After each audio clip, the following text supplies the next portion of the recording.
création de nos antennes, eh ben, c'est pas très compliqué. Nous allons dans Photoshop et nous créons 1, 2, 3, 4, 5 ellipses de couleur noire. Jusque là, pas de souci. On sélectionne toutes nos ellipses et on va édition, transformation, torsion par exemple, leur donner un petit côté comme ça, un peu plus sympatoche. Voilà, 1, 2, 3, 4, 5 ellipses. Je les renomme pour ne pas être embêté dans After Effects à les retrouver. Donc là, on va dire A1 pour celle du bas, A2 pour la deuxième, A3, hein, vous avez compris le principe, A4,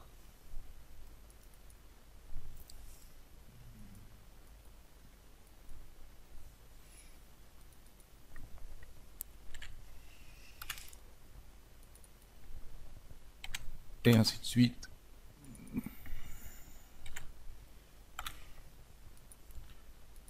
L'arrière-plan, j'en ai plus besoin, j'avais tout bêtement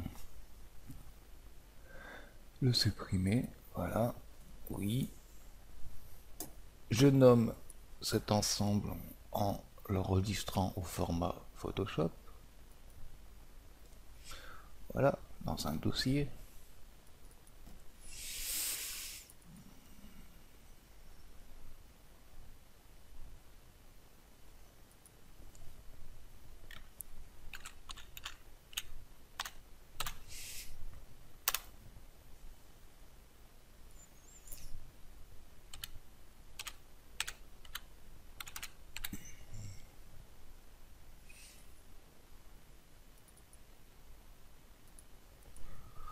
Voilà, et on en a fini avec Photoshop. Nous n'aurons plus qu'à passer dans After Effects pour l'animation des antennes. Ok, nous allons maintenant passer à After Effects, composition, nouvelle composition. Moi je vais donner la taille du format HDV 1080, une durée de 10 secondes, mais vous donnez la taille et la forme que vous voulez. Donc, nous allons nommer cette composition antenne. Ok. Et nous allons importer notre fichier Photoshop que nous venons de faire. Importer, fichier, antenne, ouvrir. Et nous allons l'importer sous une composition, ou composition, on conserve la taille des calques comme vous le voulez. Mais au moins composition pour avoir des calques séparés et modifiables. Ok. J'ouvre le petit dossier antenne et je vais commencer par mettre A6, A5, A4, A3, A2 et A1. Le sens est important, j'explique. A1 qui correspond à la base de l'antenne doit se trouver en bas, en dernier. Et A6 ou A5, si vous en avez fait 6 ou 5, doit se retrouver en haut. Et bien sûr, le reste doit être dans l'ordre. Opération importante. Le point d'ancrage de mes calques doit se trouver impérativement à gauche, comme ceci, de façon à avoir une animation correcte. Donc je place les points d'ancrage sur toutes mes ellipses à gauche à l'intersection de l'ellipse suivante. Voilà. Voilà. Et pour la dernière, voilà. Ça c'est fait. Maintenant, je dois parenter toutes mes ellipses entre elles. Premier. Donc, je prends le zigouigoui ou je vais chercher ici. A6 relié à parenté à A5. A5 à A4. A4, A3, A3, A2 et de A1. Voilà, aucune difficulté. Je sélectionne ensuite tous mes calques et j'appuie sur la touche R de mon clavier pour ouvrir rotation. Tac, je désélectionne. En maintenant la touche Alt enfoncée, je clique sur le chronomètre du calque A6. D'accord, donc je vois que les coordonnées sont en rouge et que j'ai ouvert les expressions. Rien de compliqué, je prends le Pickwick ici et je vais cliquer sur rotation du calque juste en dessous. Tac. L'expression s'est créée d'elle-même. This complete layer A5 content transform rotation. Et bien je recommence la même opération en redescendant. Voilà. Alt. Pickwick. Rotation du calque dessous. Alt. Clic. Pickwick.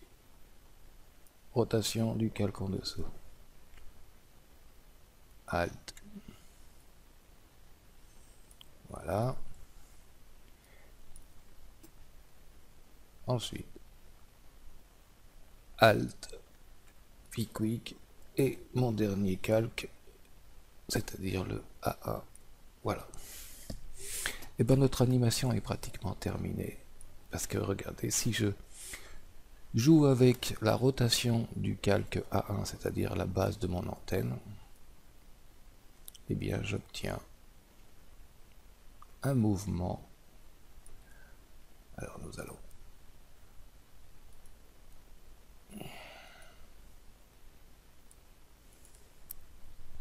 faire en sorte de pouvoir voir. Voilà.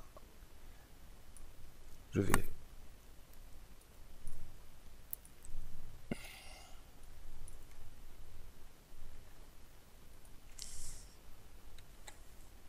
réduire un petit peu mon échelle, qu'on puisse bien voir ce que je fais. Voilà. Et si je joue avec la rotation de mon calque A1, voilà, j'ai mon antenne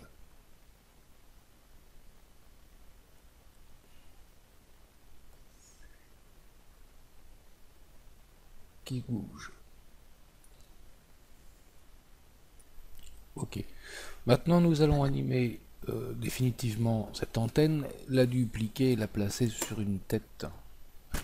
Donc, j'ai ma rotation de l'ellipse A1. Je clique sur mon petit chrono, je suis à 0. Je me déplace d'un petit peu dans le temps et je clique ici pour ajouter un point clé toujours à 0. Je me place au centre de ces deux points clés et je vais animer, voilà, comme ceci, mon antenne. J'ai donc un mouvement comme ceci. Je vais répéter ce mouvement en cliquant sur mon chronomètre, en maintenant la touche Alt enfoncée. Expression rotation.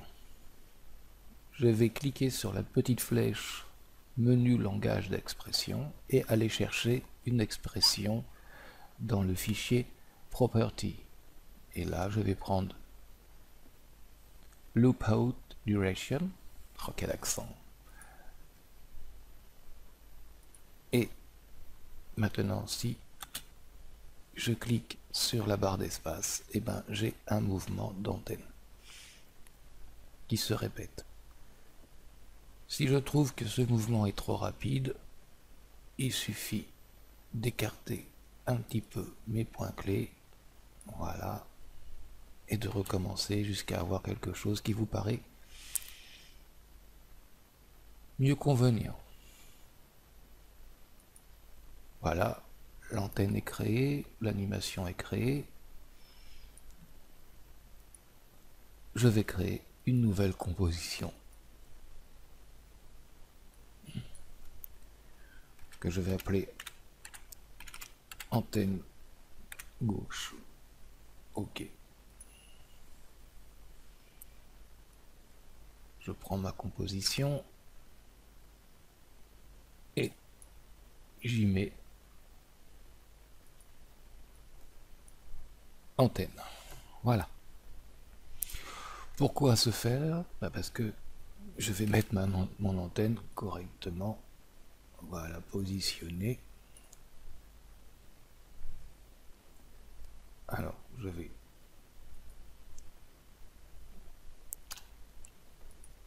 revenir au début et placer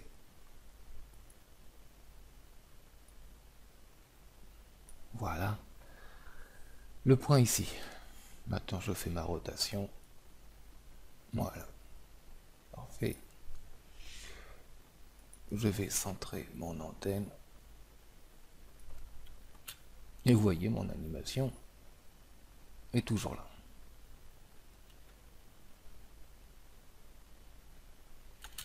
Voilà.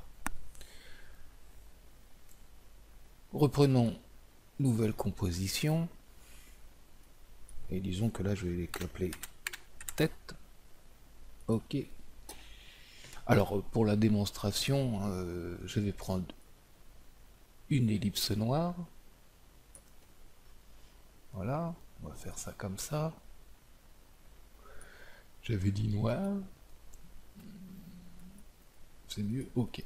Et imaginons que ce soit la tête de ma fourmi.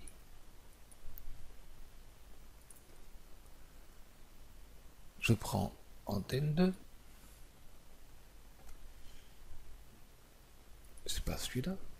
Je prends antenne gauche. Est-ce que c'est bon? Tac. Je vais adapter en appuyant sur S pour avoir l'échelle, la taille de mon antenne à ma composition. Tac. Peut-être un peu...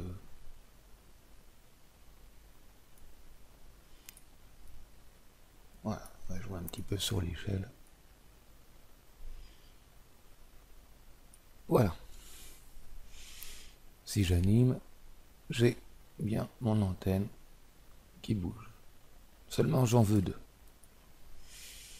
Qu'à ça ne tienne, je vais dupliquer ma composition antenne gauche. CTRL D ou dupliquer. Je la déplace, je la place ici, et j'ai ce mouvement-là.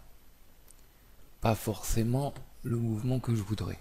J'aimerais que les antennes bougent, mais chacune dans leur sens. Je vais prendre antenne, une des compositions d'antenne, je la mets en 3D, j'appuie sur R, et je vais la tourner complètement sur l'axe des Y pour obtenir un effet miroir, tout bêtement, à 180 degrés. Voilà, je la positionne, j'appuie sur Space, c'est fait. Et bien voilà comment nous créons une antenne que nous animons pour un effet assez sympathique. Mon antenne est un peu rapide, je peux toujours revenir sur ma composition antenne et jouer avec mes points clés pour avoir quelque chose d'un peu moins speed.